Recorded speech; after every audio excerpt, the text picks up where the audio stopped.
નમસ્કાર મિત્રો, આજે આપણે પાવર ઇલેક્ટ્રોનિક સબ્જેક્ટ સ્ટાર્ટ કરીએ છીએ. તો પાવર ઇલેક્ટ્રોનિક શું છે? આમ જોવા જાવ તો નાના એવા અલાર્મથી લઈ અને એરક્રાફ્ટ સુધી દરેક જગ્યાએ પાવર ઇલેક્ટ્રોનિક છે. જે પણ જગ્યાએ આપણે ઓટોમેશન સ્ટાર્ટ કરીએ છીએ કે ઓટોમેશન જે જગ્યાએ જોવા મળે છે એ દરેક જગ્યાએ પાવર ઇલેક્ટ્રોનિક હોય છે. બરાબર. હવે પાવર ઇલેક્ટ્રોનિક શું છે એ આપણે સમજીએ. પાવર ઇલેક્ટ્રોનિક, બરાબર. તો પાવર ઇલેક્ટ્રોનિક ને આપણે ત્રણ ભાગમાં ડિવાઈડ કરી શકીએ. એક તો પાવર, ત્યાર પછી ઇલેક્ટ્રોનિક,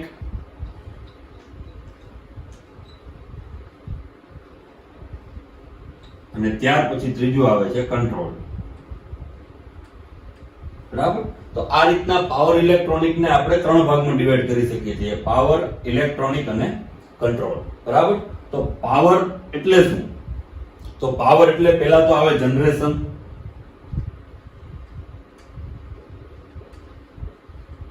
બરાબર. કઈ રીતે પાવર નું જનરેશન થાય છે. ત્યાર પછી આવે ટ્રાન્સમિશન,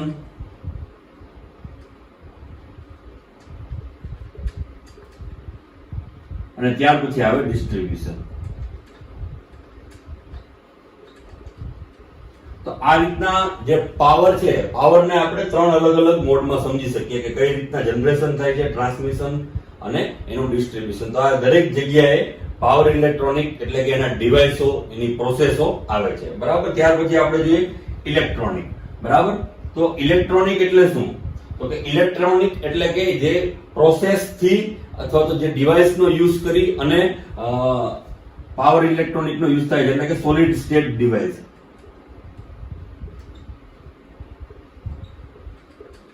બરાબર. સોલિડ સ્ટેટ ડિવાઇસ જેટલા પણ છે એ બધા નો યુઝ કરી અને ઇલેક્ટ્રોનિક સર્કિટ બનાવવામાં આવે છે. બરાબર. એટલે કે this is the part of the power electronic. અને ત્યાર પછી કંટ્રોલિંગ. બરાબર. કંટ્રોલિંગ એટલે કે સિગ્નલ પ્રોસેસિંગ.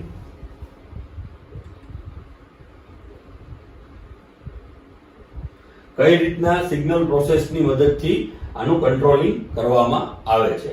બરાબર. તો આની મદદથી આપણે આખું પાવર ઇલેક્ટ્રોનિક સમજશું. બરાબર. કે જેને મુખ્યત્વે ત્રણ ભાગમાં ડિવાઈડ કરી શકાય છે અને ઓટોમેશન માટે પાવર ઇલેક્ટ્રોનિક છે વર્ષોની જરૂરિયાત છે.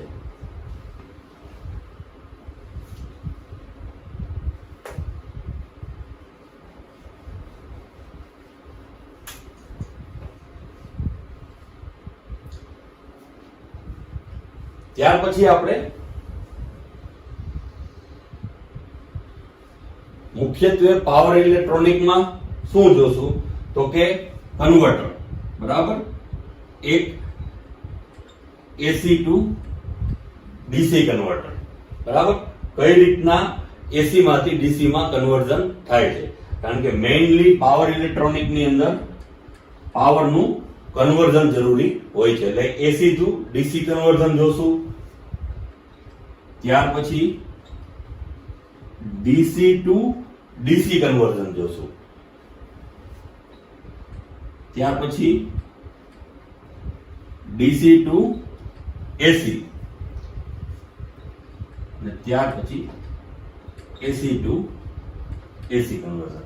બરાબર. આ રીતના અલગ અલગ કન્વર્ઝનની મદદથી આપણે એસી માંથી ડીસી કન્વર્ટ કરી શકીએ, ડીસી માંથી ડીસી.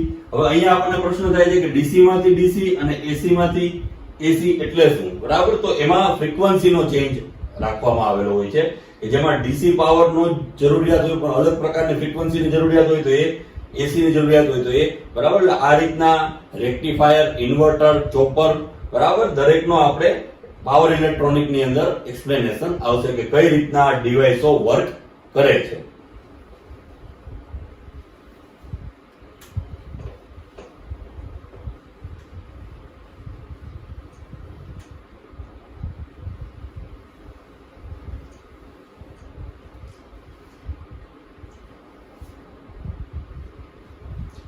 તો મિત્રો આ રીતે આપણે અલગ અલગ પ્રોસેસો જોશું. હવે આપણે મેઇન વાત કરીએ કે થાઇરિસ્ટર ફેમિલી.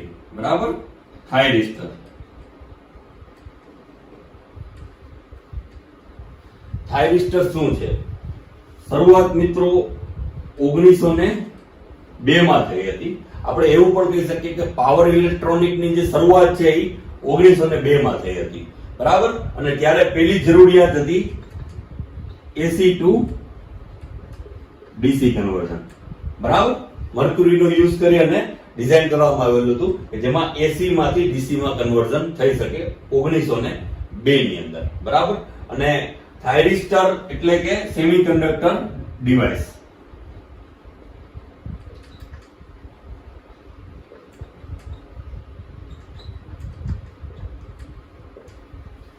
સેમિકન્ડક્ટર ડિવાઇસ ને આપણે એવું કહી શકીએ કે એ પાવર ઇલેક્ટ્રોનિક નું હાર્ટ છે, બરાબર. કારણ કે સેમિકન્ડક્ટર ડિવાઇસ વગર આપણે પાવર ઇલેક્ટ્રોનિકના કોઈ પણ ઇક્વિપમેન્ટનો યુઝ કરી શકીએ નહીં, બરાબર. તો સેમિકન્ડક્ટર શું છે? મુખ્યત્વે આપણે કંડક્ટર સાંભળેલું હોય છે અને ઇન્સ્યુલેટર સાંભળેલું હોય છે, બરાબર. કંડક્ટર અને ઇન્સ્યુલેટર આ બેનું નામ સાંભળેલું હોય છે, બરાબર. તો સેમિકન્ડક્ટર એ એવું ડિવાઇસ છે કે જેમાં કંડક્ટરના પણ ગુણધર્મો છે અને ઇન્સ્યુલેટરના પણ ગુણધર્મો છે. એટલે આપણે એવું પણ કહી શકીએ કે સેમિકન્ડક્ટર પૂર્ણ રીતે કંડક્ટર પણ નથી અને પૂર્ણ રીતે ઇન્સ્યુલેટર પણ નથી, બરાબર. હવે આનો યુઝ કઈ રીતે થાય? તો આપણે એવું સરળતાથી સમજવું હોય તો આપણે ઓટોમેશન ને ધ્યાનમાં રાખીએ કે સપોઝ અત્યારે કોઈ એક ક્લાસમાં આપણે બેઠા હોય તો ઘરમાં બેઠા હોય અને આપણે એવો પ્લાન કરવો હોય કે જ્યારે લાઇટ આવે રૂમની અંદર ત્યારે ઘરની ટ્યુબલાઇટ છે એ બંધ થઈ જવી જોઈએ. સાદો એવો વિચાર કરીએ, સાદો એવો પ્રેક્ટિકલ કે જ્યારે લાઇટ આવશે ઘરમાં ત્યારે ઘરની લાઇટ ઓફ થઈ જવી જોઈએ. તો આપણે એવું કંઈક ડિવાઇસ રાખવું જોશે કે જે લાઇટ ઘરમાં એન્ટર થાય એને ડિટેક્ટ કરે. હવે ડિટેક્ટ કર્યા પછી જે ઓલરેડી પાવર કન્ટિન્યુ સપ્લાય થાય છે એને સ્ટોપ કરે અને પાછું બીજી વખત એ સપ્લાય સ્ટાર્ટ પણ થવું જોઈએ. એટલે આપણે એવું વિચારીએ કે એક મેઇન સ્વિચ વિચારીએ, બરાબર. આ એક મેઇન સ્વિચ છે, બરાબર. અહીંયા આ રૂમ છે, આ રૂમમાં અહીંયા એક સેન્સર રાખેલું છે.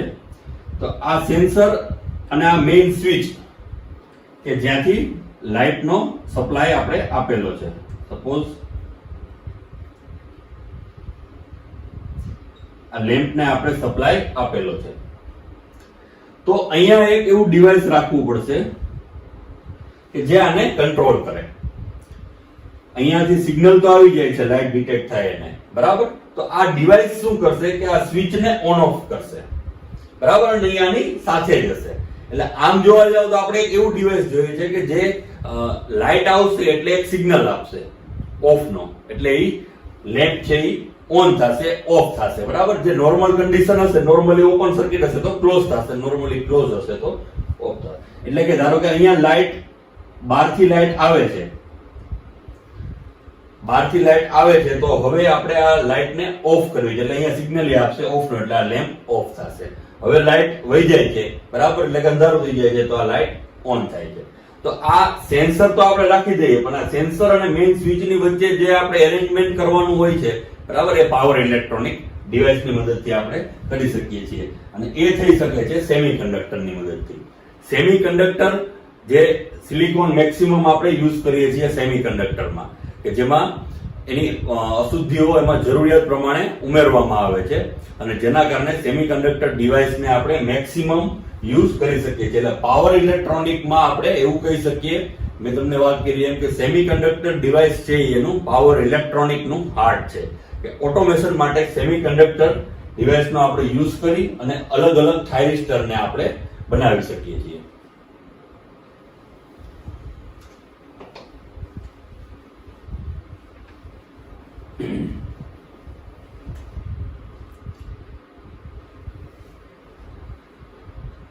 હવે થાઇરિસ્ટર કઈ રીતે બને છે? શરૂઆતના એક પી ટાઈપ સેમિકન્ડક્ટર,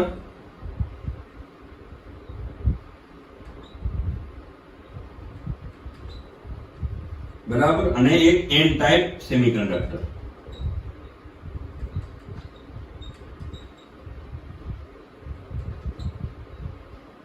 આ બે પ્રકારના સેમિકન્ડક્ટરનો યુઝ કરી અને આપણે અલગ અલગ ડિવાઇસો બનાવશું. આમાં સૌથી પહેલા પીએન જંકશન ડાયોડ, જે આપણે બધાએ નામ સાંભળેલું હશે, એનોડ કેથોડ, બરાબર. આ રીતના પી અને એન ને આપણે જોડી અને પીએન જંકશન ડાયોડ બનાવી શકીએ છીએ કે જેનો સિમ્બોલ આ રીતના હોય છે, એનોડ કેથોડ, બરાબર. એ પેલા જે ટર્મિનલ પી સાથે જોડાયેલો છે એને એનોડ કહેવામાં આવે છે, એન સાથે જે ટર્મિનલ જોડાયેલો છે એને કેથોડ કહેવામાં આવે છે, બરાબર.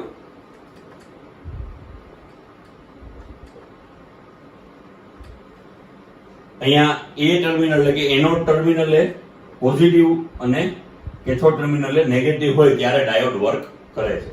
હવે આનો સિમ્બોલ આપણે જોઈએ મિત્રો. સિમ્બોલ આપણને એવું કંઈક દર્શાવે છે કે આ ડાયરેક્શન દર્શાવે છે એનોડ થી કેથોડ તરફની, બરાબર. તો આ ડાયરેક્શનમાં આ સિમ્બોલ શું દર્શાવે છે કે ડાયોડ છે એ એનોડ થી કેથોડ તરફ કરંટ પાસ થતો હશે, એટલે કે એ ટર્મિનલ પોઝિટિવ હશે અને કે ટર્મિનલ છે એ નેગેટિવ હશે ત્યારે ડાયોડ વર્ક કરશે, બરાબર. એટલે આ એનો સિમ્બોલ છે અને આ એનો સ્કીમેટિક ડાયાગ્રામ. ત્યાર પછી જો આપણે જોઈએ કે પી અને એન આ બેનો આપણે આ રીતે યુઝ કર્યો હતો. હવે આપણે એવું કરીએ, પી એન પી, બરાબર, પીએનપી ટ્રાન્ઝિસ્ટર.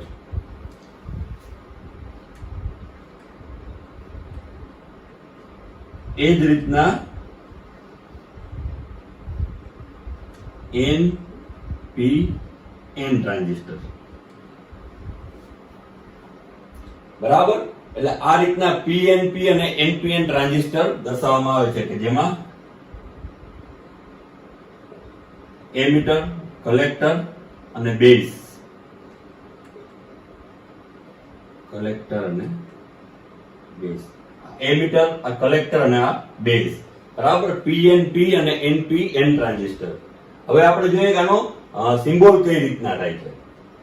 તો આનો પીએનપી નો જ્યારે આપણે સિમ્બોલ બનાવવા જઈએ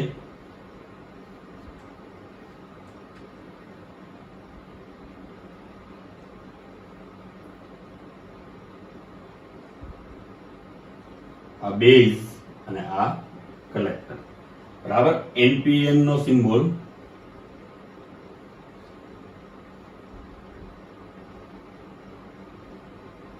તો મિત્રો સિમ્બોલ ને આપણે જેટલું સરળતાથી સમજી શકશું એટલું આપણે યાદ ઓછું રાખવું પડશે. જેમ કે હવે અહીંયા ઘણા વિદ્યાર્થી મિત્રોને કન્ફ્યુઝન થતું હોય કે આ સિમ્બોલ એક જેવા જ લાગે છે તો આને યાદ કઈ રીતે રાખવા. તો આપણે મેઇન જે સિમ્બોલ છે ડાયોડનો એ સિમ્બોલ યાદ રાખવાનો છે. ડાયોડનો સિમ્બોલ આપણને શું કહે છે કે કરંટ છે એ એનોડ થી કેથોડ તરફ જાય છે. આ રીતનો એનો ડાયાગ્રામ છે, બરાબર. તો હવે આપણે જોઈએ અહીંયા કે આ ટ્રાન્ઝિસ્ટર છે પીએનપી ટ્રાન્ઝિસ્ટર. તો પીએનપી ટ્રાન્ઝિસ્ટરમાં આ જે એનો સિમ્બોલ છે એ તો ફિક્સ છે.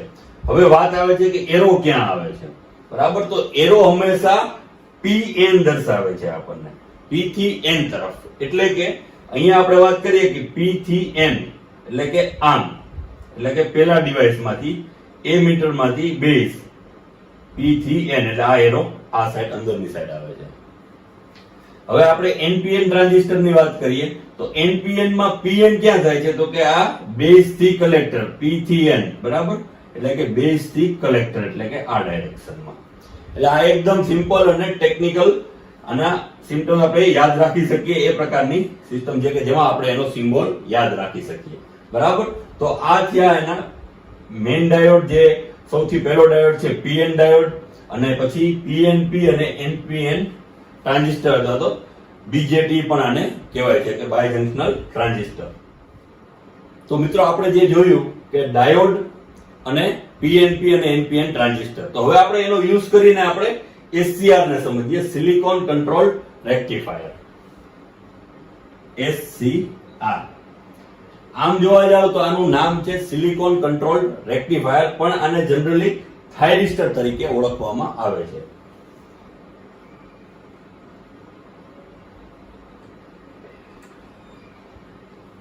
હવે આમ જોવા જાવ તો થાઇરિસ્ટર ની અંદર ટોટલ 23 થી 26 અલગ અલગ ડિવાઇસો છે, બરાબર. એટલે કે થાઇરિસ્ટર ને આપણે થાઇરિસ્ટર ફેમિલી કહી શકીએ કે જે ડિવાઇસોનું ફેમિલી છે. પણ હવે આપણે એવું કઈ રીતના કે ભાઈ આ એના એક ડિવાઇસને થાઇરિસ્ટર કહેવાય છે. એક આપણે સરળ એક્ઝામ્પલ લઈ લઈએ કે જ્યારે પહેલાના સમયમાં ટૂથપેસ્ટ એટલે કોલગેટ જેવી છાપ હતી કે કોલગેટ એટલે ટૂથપેસ્ટ, કારણ કે યુઝ જ એટલો થતો હતો. તો અહીંયા કંઈક એવું જ એક્ઝામ્પલને આપણે સમજી શકીએ છીએ કે SCR નો યુઝ પાવર ઇલેક્ટ્રોનિક ની અંદર એટલા પ્રમાણમાં થાય છે કે એને થાઇરિસ્ટર તરીકે ઓળખવામાં આવે છે, બરાબર. એટલે થાઇરિસ્ટર એટલે કે મેઇન થાઇરિસ્ટર ફેમિલી કે જે સેમિકન્ડક્ટર પાવર ઇલેક્ટ્રોનિક ડિવાઇસો છે, સોલિડ સ્ટેટ ડિવાઇસો, એને થાઇરિસ્ટર તરીકે ઓળખવામાં આવે છે. પણ SCR ને પણ થાઇરિસ્ટર તરીકે મહદઅંશે બોલાય છે, બરાબર. તો હવે આપણે જોઈએ કે SCR માં એનો મેઇન સ્કીમેટિક ડાયાગ્રામ આપણે હમણાં જ વાત કરેલી કે ડાયોડ એટલે કે PN જંકશન ડાયોડ. તો અહીંયા PN નો યુઝ કરેલો છે. ઉપરની સાઈડ એનોડ, નીચેની સાઈડ કેથોડ, બરાબર. અને અહીંયા આ P ટર્મિનલ પાસે ગેટ રાખેલું છે. આ જંકશન J1, J2 અને J3 ત્રણ જંકશન અહીંયા બને છે. આ એનો સિમ્બોલ છે. સિમ્બોલ આપણને સેમ ડાયોડ નો સિમ્બોલ અને એમાં ગેટ દર્શાવેલો છે. હવે આ ડિવાઇસ ને આપણે એનું એરેન્જમેન્ટ કઈ રીતના છે એ સમજવા માટે બે ટ્રાન્ઝિસ્ટર જે હમણાં આપણે જોયા હતા કે PNP અને NPN, એટલે આને તમે આ રીતના આનું ક્રોસ સેક્શન લઈ લ્યો, બરાબર. તો આપણને અહીંયા જોવા મળે છે કે અહીંથી આમ ક્રોસ સેક્શન લ્યો તમે અને અહીંથી આમ અલગ પાડો તો એ પ્રકારનું અહીંયા એરેન્જમેન્ટ એનું આપેલું છે કે જે ફિઝિકલ ડાયાગ્રામ છે કે PNP અને NPN, આ N અને આ P એક જ છે. સમજવા માટે આપણે આનું સ્ટ્રક્ચર ડાયાગ્રામ આપેલું છે કે કઈ રીતના આમાં બેઝિક પ્રોસેસ થાય છે, બરાબર. અને એ સમજવા માટે આ PNP ને અહીંયા ડ્રો કરેલું છે, જો આ PNP, બરાબર. એને T2 નામ આપેલું છે ટ્રાન્ઝિસ્ટર, અને આ NPN ને આપણે T1 નામ આપેલું છે. તો આ એનો ડાયાગ્રામ છે કે જેમાં આપણે જોઈ શકીએ કે PNP, જો સિમ્બોલ ને આપણે સમજવું હોય તો આ સિમ્બોલ હવે આપણે PNP એટલે કે P થી N, એટલે કે P થી N એટલે આ એરો અહીંયા. એ જ રીતના NPN એટલે કે એરો આ સાઈડ, PN છે એ છેલ્લે છે. એટલે આ રીતના આપણે જે સિમ્બોલ જોયા હતા. હવે આને કનેક્ટ કઈ રીતે કરવામાં આવે છે તો અહીંયા પણ આપણે જોઈ શકીએ છીએ કે આ એનો વચ્ચેનો N નો ટર્મિનલ એટલે કે બેઝ, બરાબર. અને આ N એટલે કે એનો એમીટર વાળો ટર્મિનલ, એ બેને કનેક્ટ કરવામાં આવે છે, બરાબર. ઉપરનો ટર્મિનલ કલેક્ટર વાળો, એટલે કે અહીંયા આ બેઝ અને આ કલેક્ટરને કનેક્ટ કરવામાં આવે છે. આપણે એવું લખી શકીએ કે IB2 is equal to IC1, બરાબર. અને હવે એ જ રીતે અહીંયા IC2 કલેક્ટરનો કરંટ અને IB1, એટલે આપણે લખી શકીએ IC2 is equal to IB1. તો આ છે એની ઇક્વિવેલન્ટ સર્કિટ કે જે અહીંયા એનોડ પ્લસ અને આ કેથોડ, અને અહીંયાથી આવશે ગેટ ટર્મિનલ, બરાબર.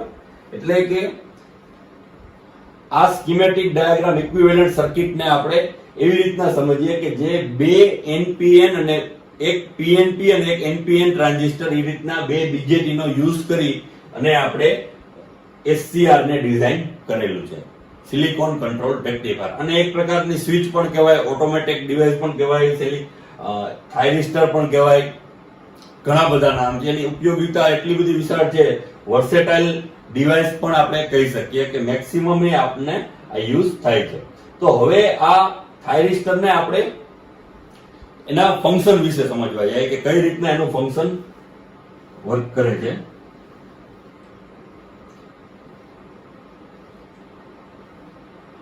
PNPN એનોડ, કેથોડ, આ ગેટ.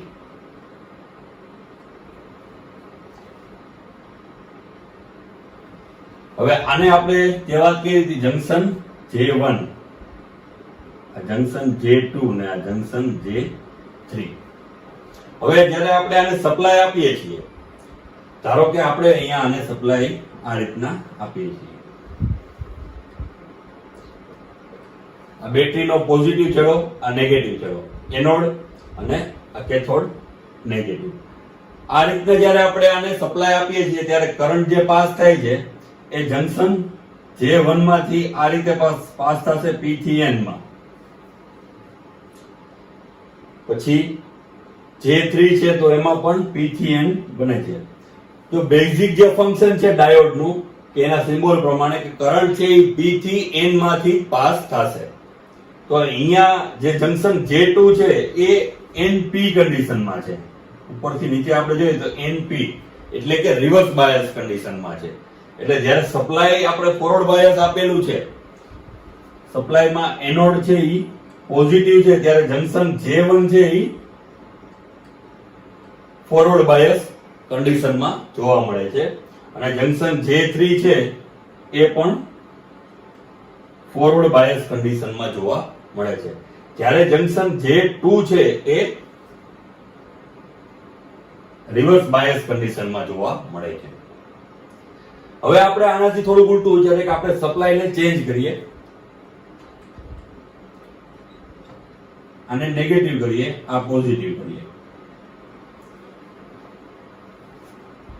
આ નેગેટિવ, આ પોઝિટિવ. તો આ કન્ડિશનમાં શું થશે તો કે આ પોઝિટિવ છે, બરાબર. તો જ્યાં જંકશન J1 છે ફોરવર્ડ બાયસ કન્ડિશનમાં છે, તો અહીંયાથી જેમ સપ્લાય આ પોઝિટિવ છે એટલે અહીંયાથી આપણે જોશું તો N થી P એટલે કે આ રિવર્સ બાયસ થઈ જશે. ત્યાર પછી P થી N તો એ ફોરવર્ડ બાયસ થઈ જશે, કારણ કે P N કનેક્ટિવિટી આપણને મળે છે અને N થી P એટલે કે રિવર્સ બાયસ થઈ જશે. તો આ જે આનું આપણે ટેબલ બનાવ્યું છે બે કન્ડિશનમાં કે આ ફોરવર્ડ બાયસ કન્ડિશનમાં અને આ રિવર્સ બાયસ કન્ડિશનમાં. આ કઈ કન્ડિશન છે?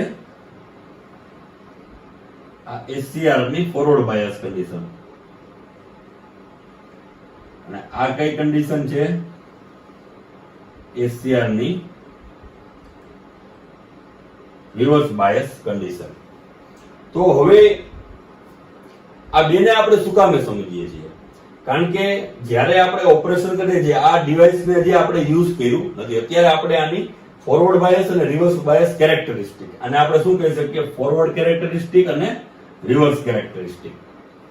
તો હવે આને ઓન કરવું હોય તો ઓન કરવા માટેની પ્રોસેસ શું છે, શું થાય છે SCR માં? સપોઝ આપણે ફોરવર્ડ બાયસ કન્ડિશનમાં આને ઓન કરવાનો પ્રયત્ન કરીએ તો આપણે પહેલા શું કરશું કે એનોડ ને પોઝિટિવ સાથે અને કેથોડ ને નેગેટિવ સાથે કનેક્ટ કરશું. એટલે આ ડિવાઇસ છે એ ફોરવર્ડ બાયસ કન્ડિશનમાં આવી ગયું. આ કન્ડિશનમાં તો આ કન્ડિશનમાં આપણે જંકશન J1 છે એ ફોરવર્ડ બાયસ છે, J3 છે એ ફોરવર્ડ બાયસ છે, જ્યારે જંકશન J2 છે એ રિવર્સ બાયસ કન્ડિશનમાં છે. એટલે કે જ્યારે આપણે કનેક્ટ કરીએ છીએ ત્યારે અહીંયા આ રીતના એક ડેપ્લેશન લેયર જોવા મળે છે આપણને, ડેપ્લેશન લેયર ઉત્પન્ન થાય છે, જેના કારણે ઇલેક્ટ્રોન છે જંકશન J2 છે એ બ્રેક કરી શકતા નથી. તો એના માટે એક રસ્તો એવો છે કે આપણે ફોરવર્ડ વોલ્ટેજને વધારતા જાય, કન્ટિન્યુઅસલી વધારશું એટલે એક સમય એવો આવશે કે જંકશન J2 નું ડેપ્લેશન લેયર બ્રેક કરી નાખશે. પણ આ કન્ડિશનમાં આ J2 છે એ પરમેનન્ટ બ્રેક થવાના પણ ચાન્સીસ રહે, એટલે ડિવાઇસને પાછું યુઝ કરી શકાય નહીં. તો હવે આપણે ડિવાઇસને રીયુઝ કરી શકાય એ રીતે કન્ડક્ટ કરવું હોય તો એના માટેનું એરેન્જમેન્ટ શું છે તો કે ગેટ ટર્મિનલ P ટાઈપ ની પાસે, જો આને ખાસ યાદ રાખજો, આ ગેટ ટર્મિનલ જો અહીંયા પણ P ટાઈપ સેમિકન્ડક્ટર ની પાસે રાખેલું છે, નહીં કે N ટાઈપ કે નહીં કે બે ની વચ્ચે, બરાબર. P ટાઈપ ની પાસે જ ગેટ ટર્મિનલ હોય છે. શું કામ? તો કે P એટલે શું? P ટાઈપ સેમિકન્ડક્ટર એટલે શું?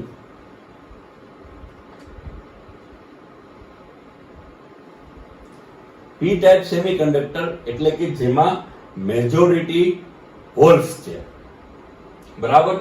તો મેજોરિટી હોલ્સ છે તો એમાં માઇનોરિટી શું છે તો કે ઇલેક્ટ્રોન. ઇલેક્ટ્રોન છે એ માઇનોરિટી ચાર્જ તરીકે વર્તે છે. તો હવે જ્યારે આપણે આમાં ગેટ ટર્મિનલ ઇન્ક્લુડ કરીએ છીએ અને અહીંયાથી આપણે જ્યારે સપ્લાય આપીએ છીએ તો ત્યારે આપણે શું કરીએ છીએ, અંદર ગેટ ટર્મિનલની મદદથી પી ટાઈપમાં ઇલેક્ટ્રોન ઇન્જેક્ટ કરીએ છીએ. એટલે વધારાના ઇલેક્ટ્રોન ઇન્જેક્ટ થશે એટલે એ શું કરશે કે જે મેજોરિટી ચાર્જીસ હતા હોલ્સ એમાં માઇનોરિટી ઇલેક્ટ્રોન છે તો ઇલેક્ટ્રોનનું પ્રમાણ ધીમે ધીમે વધવા મળશે. એના કારણે જે ડેપ્લેશન લેયરમાં જે ડિફરન્ટ જે મેજોરિટી ચાર્જીસ એન ટાઈપના ઇલેક્ટ્રોન છે એ પી ટાઈપ તરફ આવવાનો પ્રયત્ન કરે છે. તો એમાં કારણ કે એન ટાઈપની અંદર માઇનોરિટી હોલ્સ છે અને પી ટાઈપમાં માઇનોરિટી ઇલેક્ટ્રોન છે.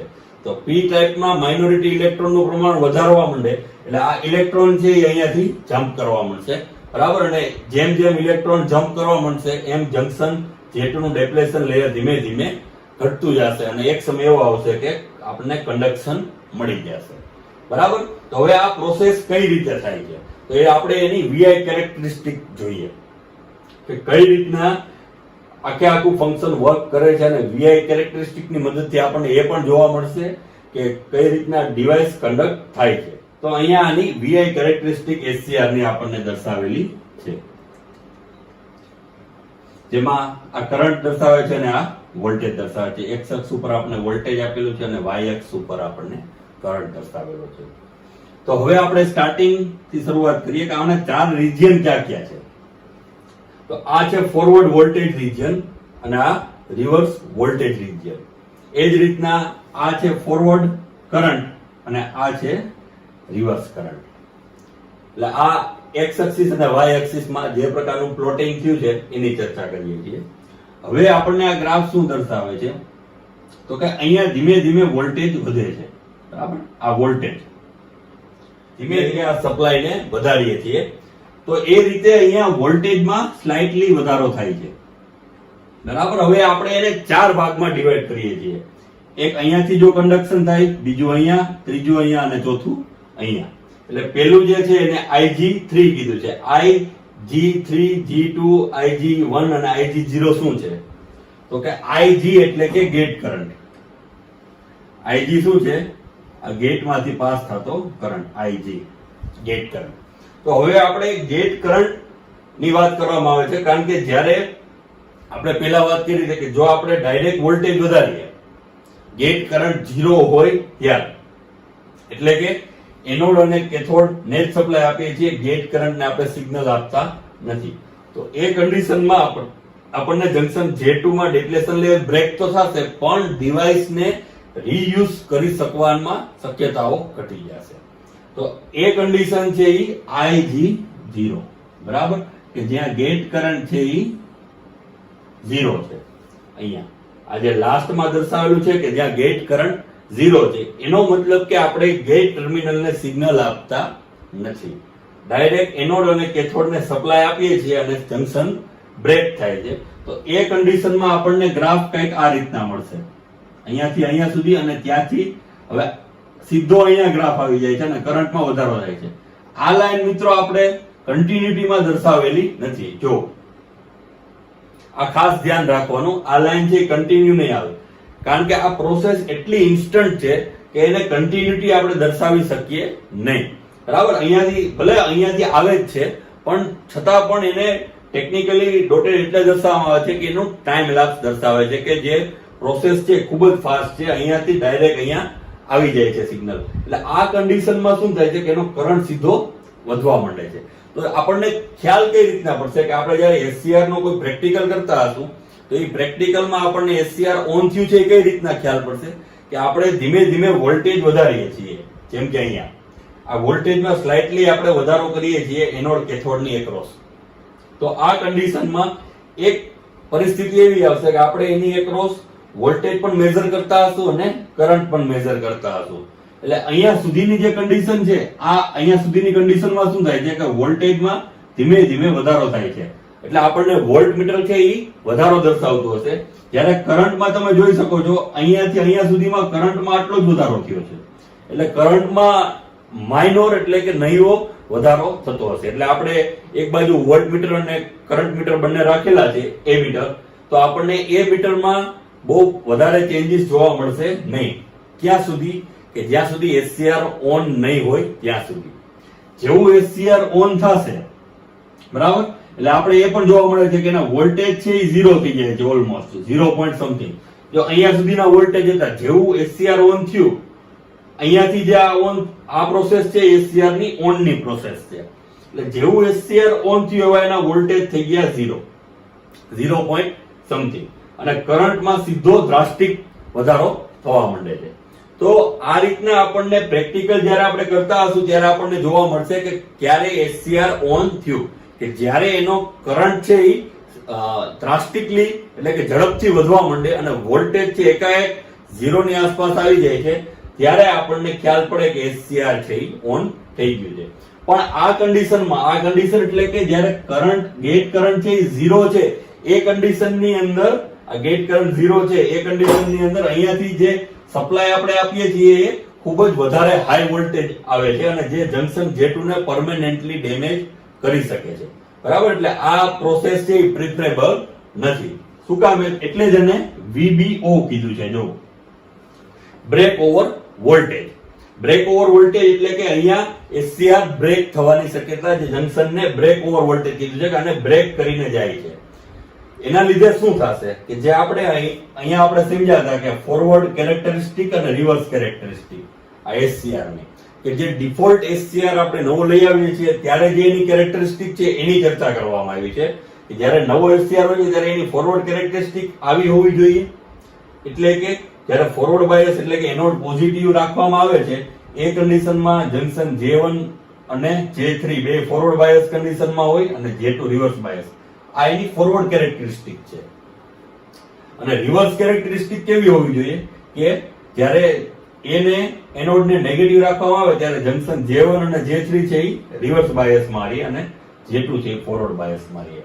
તો હવે જ્યારે આપણે VBO નો યુઝ કરશું કે વોલ્ટેજ બ્રેક ઓવર વોલ્ટેજ સુધી આપણે સપ્લાય આપીએ અને જ્યારે એસસીઆર ને ઓન કરશું તો શું થશે કે એક વખત ઓન તો થઈ જશે, પણ રિવર્સ બાયસ મોડમાં જે એની ફોરવર્ડ કેરેક્ટરિસ્ટિક છે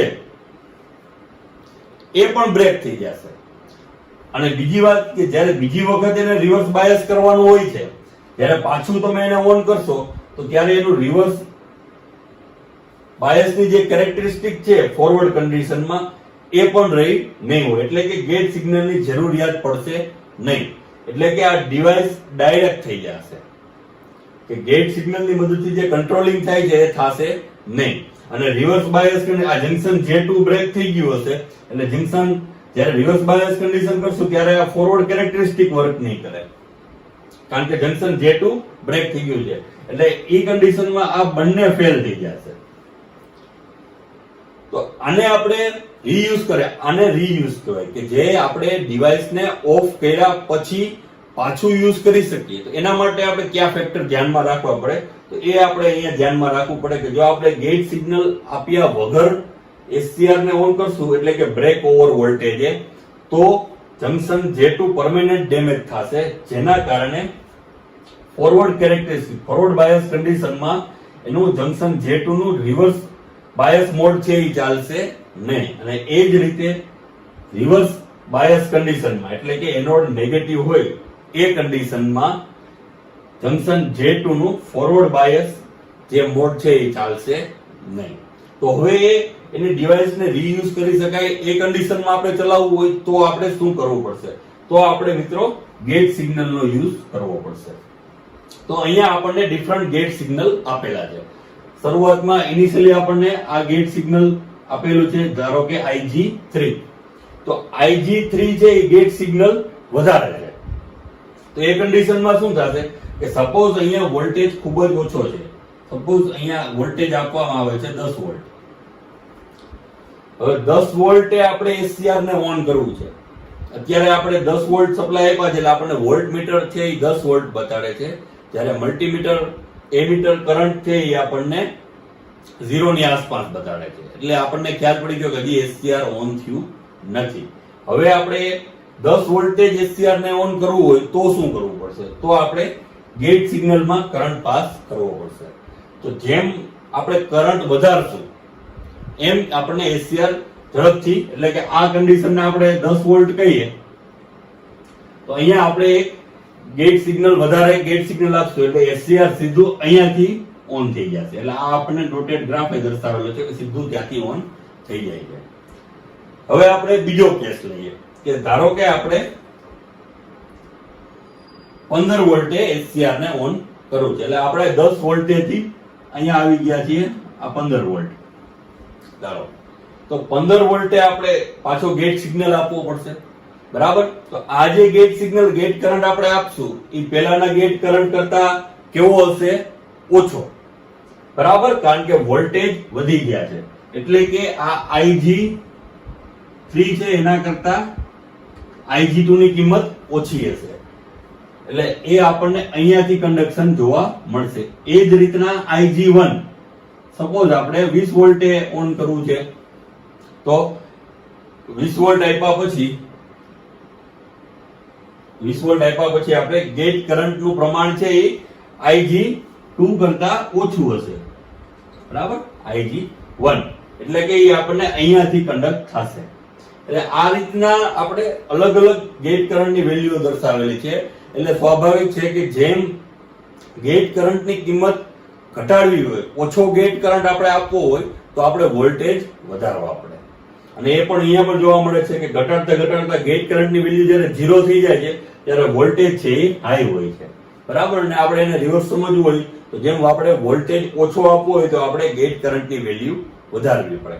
તો આ રીતના જે ફોરવર્ડ કન્ડક્શન રિજિયન છે એમાં વર્ક થાય છે કે કઈ રીતના આપણને કન્ડક્શન મળે છે બ્રેક ઓવર વોલ્ટેજ થી લઈ અને ગેટ સિગ્નલ નો યુઝ કરીને. હવે જ્યારે કન્ડક્ટિવિટી અહીંયા આવે, કરંટ અહીંયા આવે છે આ ત્રણ જગ્યાએ, એને આપણે અહીંયા IH3, IH2, IH1, IH0 કીધું છે.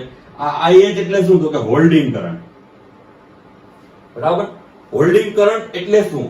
કે જ્યારે એસસીઆર ઓન થાય છે, બરાબર, અને એનાથી થોડાક ઉપર જાય એટલે લેચિંગ કરંટ આવે. હોલ્ડિંગ અને લેચિંગ. હવે એને થોડુંક આપણે એ રીતે સમજીએ કે હોલ્ડિંગ કરંટ એટલે શું? તો કે જે શરૂઆતમાં એસસીઆર ઓન થઈ જાય છે અને જે કરંટ આવે છે એને હોલ્ડિંગ કરંટ કહે છે. હવે હોલ્ડિંગ કરંટ જ્યારે એસસીઆર માં આવી જાય છે, હવે આપણે વોલ્ટેજની વેલ્યુ ઘટાડીએ તો એસસીઆર પાછો ઓફ થઈ જશે. જ્યારે લેચિંગ વેલ્યુ એટલે કે અહીંયા આવી ગઈ કરંટની વેલ્યુ, લેચિંગ વેલ્યુએ જ્યારે કરંટ પહોંચી ગયો છે પછી આપણે ગેટ સિગ્નલને રિમૂવ કરી દઈએ તો પણ એસસીઆર ઓન જ રહે છે. જ્યારે હોલ્ડિંગ કરંટની વેલ્યુ એ ગેટ સિગ્નલ જો આપણે રિમૂવ કરી દેશું, કે ધારો કે આપણે એક એક્ઝામ્પલ લઈએ કે આ Ig1 ની વાત કરીએ કે Ig1 એ અહીંયા IH1 આ આવે છે, તો IH1 જે છે એની હોલ્ડિંગ વેલ્યુ છે.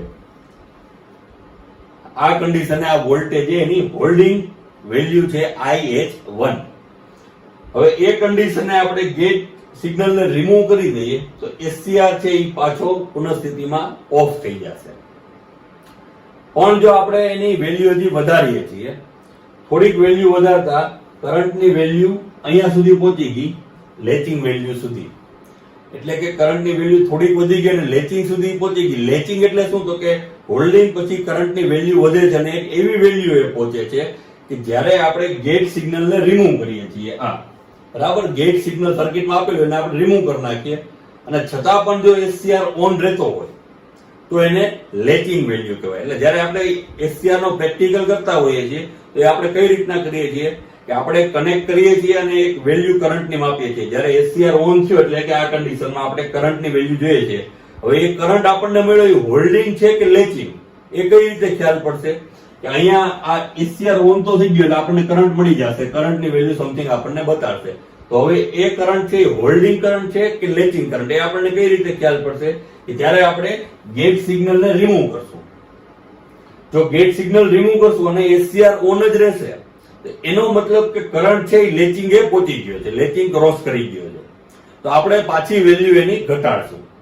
ઘટાડી અને એવી વેલ્યુ એ આવશું, કારણ કે ત્યારે આપણને ખ્યાલ તો આવી ગયો કે આટલી એમ્પિયર છે આ લેચિંગ કરંટ, એટલે આપણે એનાથી ઓછા એમ્પિયર આવે ત્યારે સ્ટોપ કરી દેવાનું છે. એટલે એનાથી ઓછા એમ્પિયર આવશે ત્યારે પાછું આપણે ગેટ સિગ્નલ રિમૂવ કરશું. જેવું ગેટ સિગ્નલ રિમૂવ કરશું એટલે એક પોઈન્ટ એવો આવશે કે એસીઆર ઓફ થઈ જશે. તો એ જે કરંટ છે એનો હોલ્ડિંગ કરંટ છે. તો આ રીતના આપણે પ્રેક્ટિકલ જ્યારે કરતા હોઈએ ત્યારે હોલ્ડિંગ અને લેચિંગ કરંટને મેઝર કરી શકીએ છીએ. બરાબર. હવે વાત આવે રિવર્સ બાયસ વોલ્ટેજની. બરાબર. રિવર્સ રિજિયનમાં કઈ રીતના વર્ક થાય છે, એટલે કે એનોડને નેગેટિવ કરીએ છીએ અને કેથોડને પોઝિટિવ કરીએ છીએ. તો આ કન્ડિશનમાં સપ્લાય આપણે આપીએ છીએ, કારણ કે અહીંયા આપણે બે રિવર્સ બાયસ જંકશન છે, જંકશન J1 અને J2. જ્યારે આને પોઝિટિવ કરીએ છીએ કેથોડને, બરાબર, તો આ J3 છે તો N થી P એટલે reverse bias condition, junction J2 એટલે P to N એટલે ફોરવર્ડ બાયસ, અને જંકશન J1 એટલે N થી P એટલે કે એ રિવર્સ બાયસ કન્ડિશન. તો અહીંયા આપણે આ બે જંકશનને રિવર્સ બાયસ કન્ડિશનમાં છે J1 અને J3 ને બ્રેક કરવાના હોય છે. બરાબર. અને આના માટેનું બીજું કોઈ એરેન્જમેન્ટ, કારણ કે આ ડિવાઇસનો મેક્સિમમ યુઝ ફોરવર્ડ બાયસ કન્ડિશનમાં જ થાય છે. બરાબર. એટલે એના માટે ગેટ સિગ્નલની કોઈની પણ એરેન્જમેન્ટ કરેલું નથી. એટલે શું થશે કે રિવર્સમાં જ્યારે ઓન કરવા જશું આપણે, એટલે આપણે ખૂબ જ વધારે પ્રમાણમાં વોલ્ટેજ આપવો પડશે. એક પોઈન્ટ એવો આવશે કે સીધા એનો કરંટ છે એ નેગેટિવમાં એટલે કે વધવા મળશે. એટલે આને કીધું છે VBR. આ વોલ્ટેજની વેલ્યુ શું છે? VBR, reverse breakdown voltage. Breakdown એટલે કે આ ડિવાઇસને ફરી પાછો યુઝ કરી શકાય નહીં. જ્યારે રિવર્સ બાયસ મોડમાં આપણે એને ઓન કરીએ છીએ ત્યારે જંકશન J1 અને J3 છે એ બ્રેક થઈ જાય છે. બ્રેક થવાના કારણે એની રીયુઝ કેપેસિટી છે કે જ્યારે એને ફોરવર્ડ બાયસ કન્ડિશનમાં આપીએ ત્યારે જંકશન J1 જે ફોરવર્ડ બાયસ થવું જોઈએ અને J3 છે એ ફોરવર્ડ બાયસ થવું જોઈએ, તો આ બે થઈ શકતા નથી જ્યારે આપણે રિવર્સ કન્ડિશનની અંદર એસીઆર ને ઓન કરવા જઈએ ત્યારે. બરાબર. એટલા માટે એસીઆર નો યુઝ ફોરવર્ડ બાયસ કન્ડિશનમાં અને ગેટ સિગ્નલ આપીને જ્યારે આપણે કરવામાં આવે છે તો એ કન્ડિશનમાં એસીઆર ને આપણે મેક્સિમમ યુઝ કરી શકીએ છીએ અને એનો સ્વિચ તરીકે પણ ઉપયોગ થાય છે. તો આ હતું SCR, સિલિકોન કંટ્રોલ્ડ રેક્ટિફાયર. બરાબર, કે જેને થાઇરિસ્ટર તરીકે પણ ઓળખવામાં આવે છે. આમ તો SCR એ થાઇરિસ્ટર ફેમિલીનો પાર્ટ છે, પણ એનો યુઝ એટલો છે, એની વર્સેટિલિટી એટલી છે કે એને થાઇરિસ્ટર તરીકે પણ ઓળખવામાં આવે છે. નમસ્કાર.